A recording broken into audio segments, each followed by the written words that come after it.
Hello there. My name is Mike Callahan. I'm a chess player. so I'm here today to do the first re recording of King Philidor Teaches Chess, except for we're doing King Philidor Teaches Chess for the Blind. So, what I'm going to do is, I'm going to do my best to take and teach you a little bit about how to take and narrow down how many moves you have to look at to take and play chess. So, I'm going to give you a little rule, and then I'm going to go ahead and explain to you how it works in the game. So, our students are taught to look at every check, capture, threat, and sacrifice every turn, regardless of what they think, whether they can take you or not, whether it makes sense or not, to see where everybody can and cannot go. If you know where everybody can and cannot go, well, it makes it a lot easier to take and figure out what's going on. So let's go ahead and get our position set up, and then we're going to talk a little bit more about what's going on. So if you're ready and you have your board out, then we're going to go ahead and get started. If you're not ready and you don't have your board out, now would be a time to pause the recording and get your board. I'll give you a minute to do that.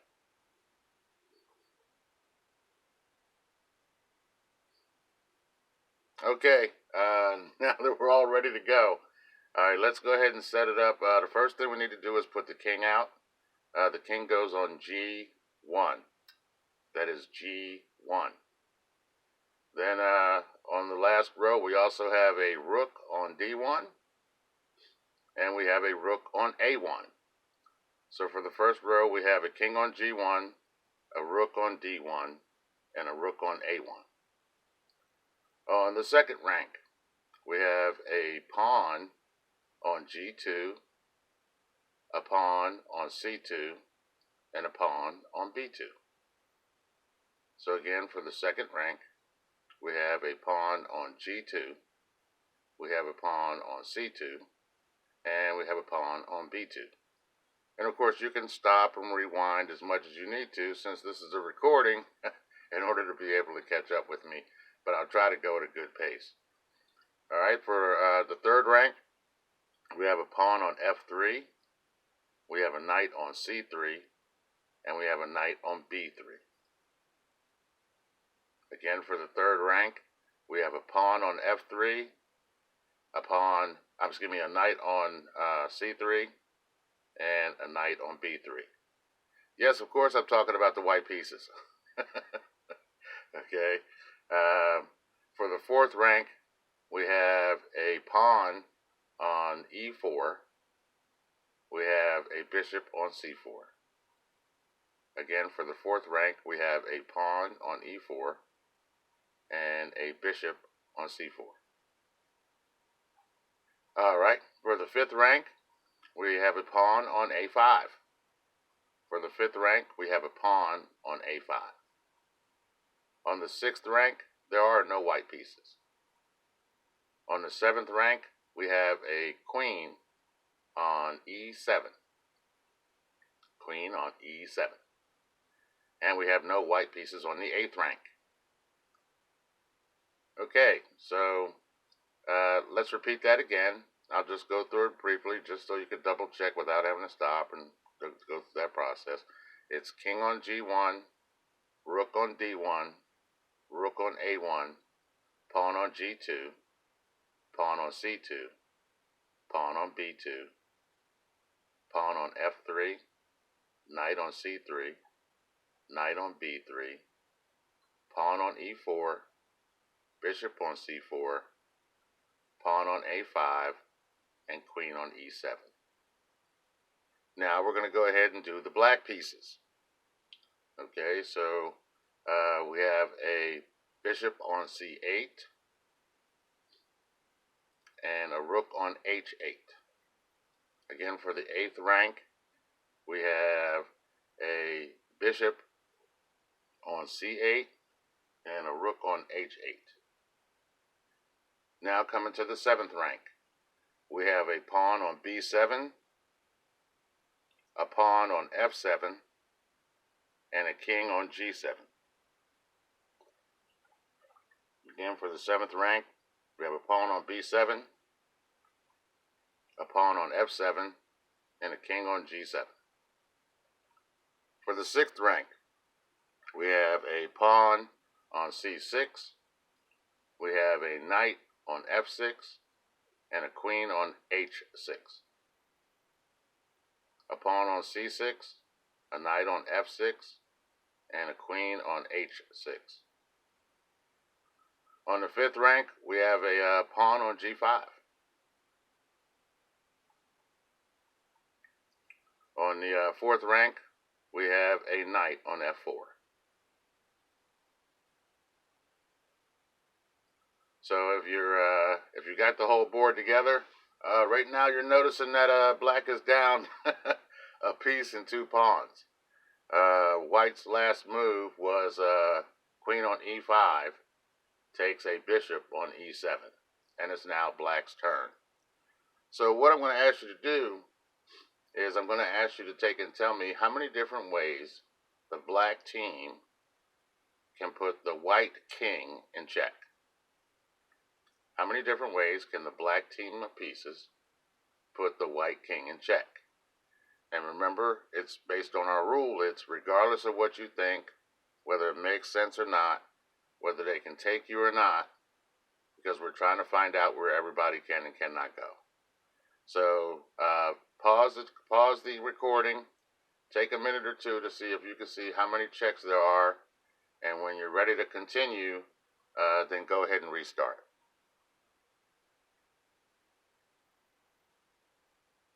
Okay, all right. I hope you got the answers, but we're going to go ahead and go through it. So there are 4 checks. The first check is the queen on H6 goes to H2, which is check. The queen on H6 goes to H1, which is check. The knight on F4 goes to H3, which is check. And the knight on F4 goes to E2, which is check.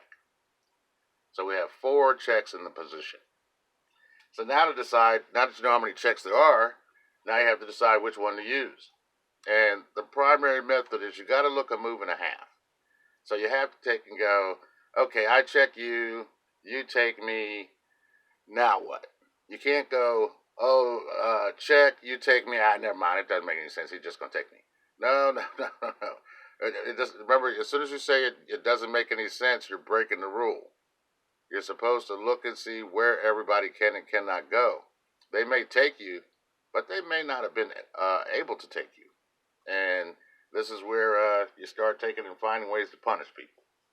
So, which check for the queen do you think we ought to use? Do you think we ought to use the one going H6 to H2? Or do you think we ought to use the one going H6 to H1? Take a minute and tell me which one's better. And then I'll tell you which one's better. Take a minute.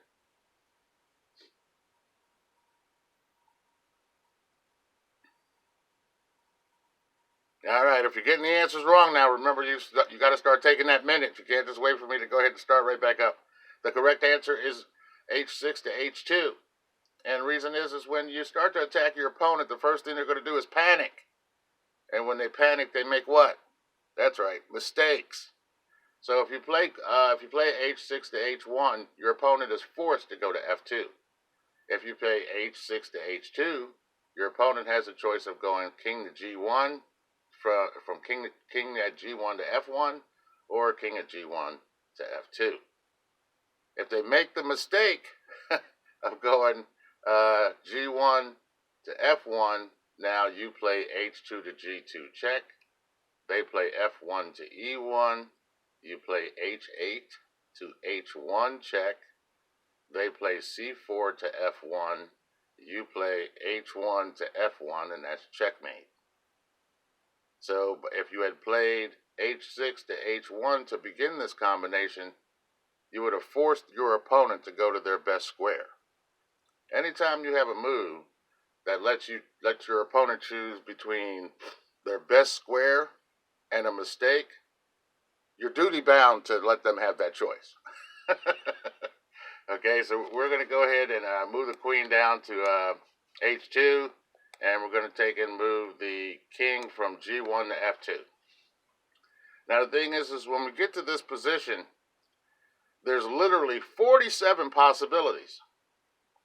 But if you look at the checks, you can significantly cut down on how many possibilities you have to look at, or at least you're looking at the most important ones first.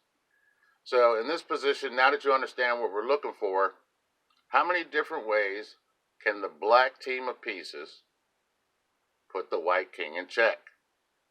Please pause, try to figure out how many checks there are, and then start the recording again.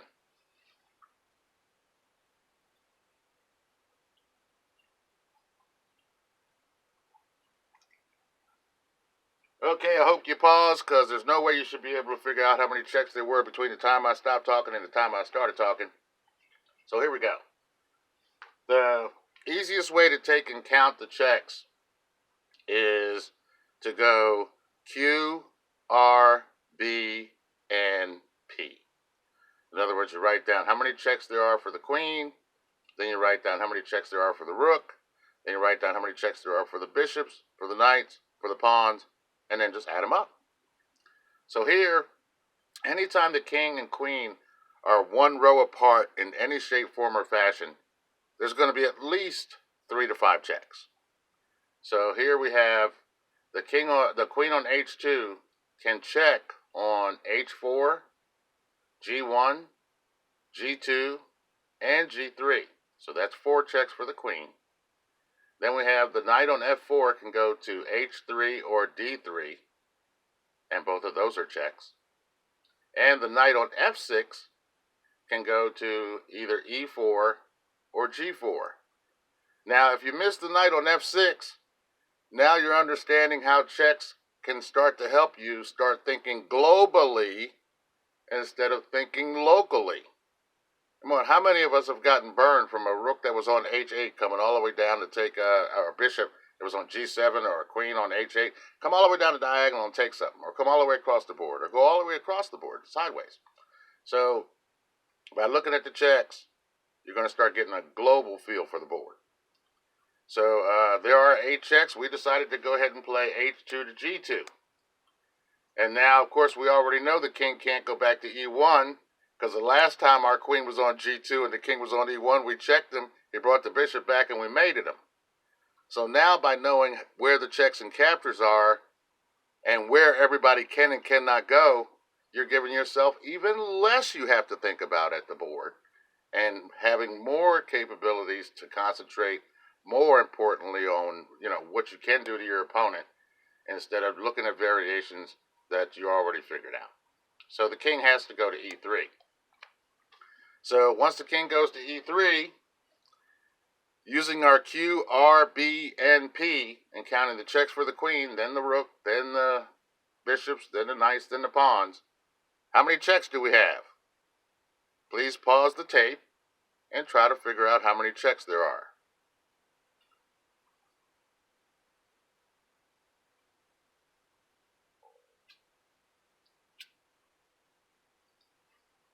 All right, here we go again. Again, if you tried to do this without pausing, there's no way you got the answer right. But there are 8 checks. So we've got a king on E3. So our queen on G2 is going to go to G1, that's check. F2, that's check. E2, that's check. D2, that's check. F3, that's check. And then knight at F4 goes to D5, check. Knight at F6 goes to D5, check. And knight at F6 goes to G4, check. Now here again is where everybody can and cannot go comes in. If we play knight to G4, this particular type of check, one given by the knight or the pawn, only leaves the king 2 choices instead of 3 choices. In other words, checks by pawns and knights cannot be blocked. So the king either has to take or run. Now, if we play knight to G4, the only place the king can run is to D4. How would we punish him if he went to D4? take a minute, try to see if you can figure out what's going on, count your checks, and I'll tell you how many checks there are and what you should do to the king if you play f6 to g4 and they play e3 to d4.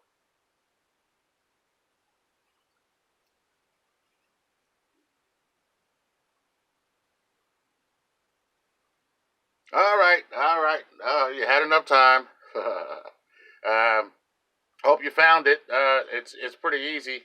Um, if we take and put the king on, if we put the knight on g4 and we take and put the king on d4, there are 7 checks. So we've got queen at g2 to g1, queen at g2 to f2, queen at g2 to d2. That's 3. Then knight to excuse me, we'll stay in order. Rook to d8, that's 4. Then knight to e2 is 5. Knight to e6 is 7. Excuse me, 6. And then c6 to c5 is 7. So when you start looking at the checks, virtually everybody can get in the game. And it can cause a lot of ruckus. And everybody, hopefully by now, has figured out that if g2 goes to f2, that's mate. There aren't any escape squares. So now that you've seen this, you've only looked a move and a half ahead, but now you've got one continuation that you know you absolutely positively don't have to look at. And we still got to figure out what happens if he plays pawn takes knight. So after knight to g4 and f3 takes at g4, how many checks are there?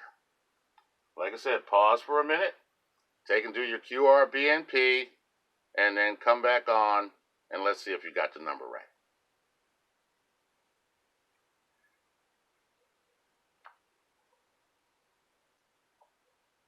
Okay, all right, we're back. Okay, so let's go ahead and figure out how many checks we got.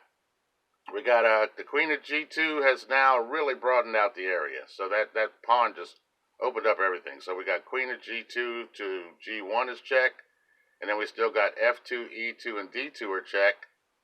But now we also have h3, g3, and f3 are check, along with e4 being check. So we have 8 checks with the queen. Then we have a check on h3 with the rook. And we have a check on d5 with the knight, coming to a total of 10 checks. You know, the more checks you have and the more captures you have going on and the more threats you have going on, the more sacrifices you have going on, the more trouble your opponent's in. But don't underestimate it. All it takes is one check or one capture or one threat or sacrifice on the board, and it could be meaning that the battle's getting ready to break out in your favor.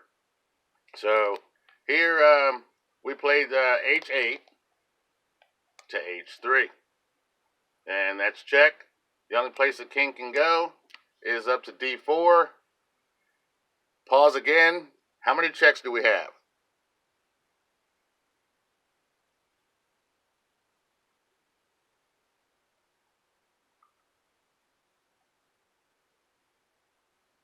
All right. Let's see what's going on. So we'll start with the queen again. We got the same check on g1.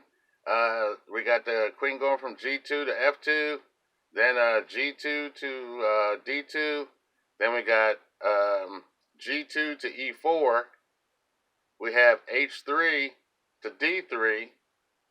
We have f4 to e2. And we have f4 to e6. And we have c6 to c5. So that's, again, 8 checks. So hopefully you're getting the number right. But if you're like most of my students, you're missing it by 1 or 2. Now here's the good news. If you're missing checks and caps, if you're missing the checks, anybody who's 200 points below you or 200 points above you would continue to miss the same checks you are. And that means if you start getting so you don't miss any, everybody 200 points above you and 200 points below you is missing them because they don't even know to look for them. That gives you a significant advantage. The move that was played was g2 to f2, and the king has to go to E5. He's coming over to visit the other king, so he goes D4 to E5. Now how many checks do we have? I'll pause and wait.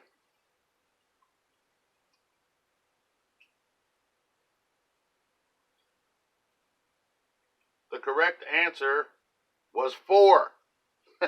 Now, some of you got 5, and a lot of people get 5 because you're starting to get tired. I call it chess fatigue, where you start envisioning phantoms. But the correct answer is F2 to D4, F2 to C5, F4 to D3, and then F4 to G6. So I'll say them again: F2 to D4, F2 to C5, F4 to E2, and F4 to G6. And notice that puts the check on the king and queen. If you played F7 to F6, you forgot you can't do that because you can't put yourself in check. You can do it regardless of what you think. You can do it whether they'll take you or not. You can do it whether it makes sense or not to see where everybody can and cannot go. But you can't break the rules. So the move that was played was F4 to E6. And they played E5 to D6. We took it, we want to know how many checks are here. Just because it looks like we're going to kill them doesn't mean we can let up off of our system. So take a moment in this position to tell me how many different ways the black team can put the white king in check.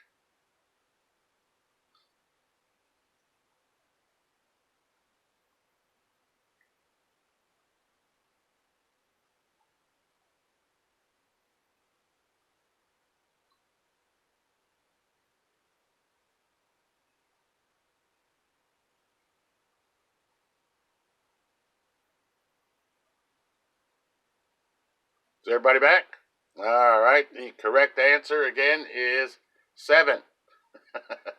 So we have queen to H2, queen to G3, queen at F2 to F4, then queen to F6, then queen to D4, queen to C5, and rook to D3.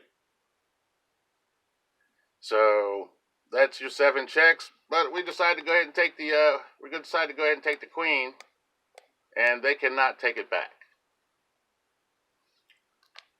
So this ends our lecture today for the value of checks and captures, and lets us know exactly what we need to do to take and destroy our opponents and get better games going on.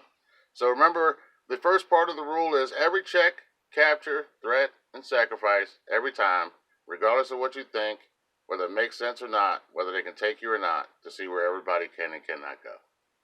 Hopefully this helps you, and you're always welcome to contact me on chess.com. I am Rodilip, Rodilihp. My email is waterman2010kir@AOL.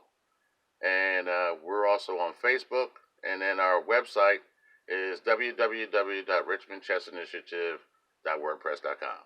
Again, my name is Mike Callahan, coming across to you as King Philidor teaches chess for the blind. I hope I helped you today. You can thank Jenny and Mike Valentino for my involvement. Y'all have a great day, and go out there and sickle somebody down. Thank you.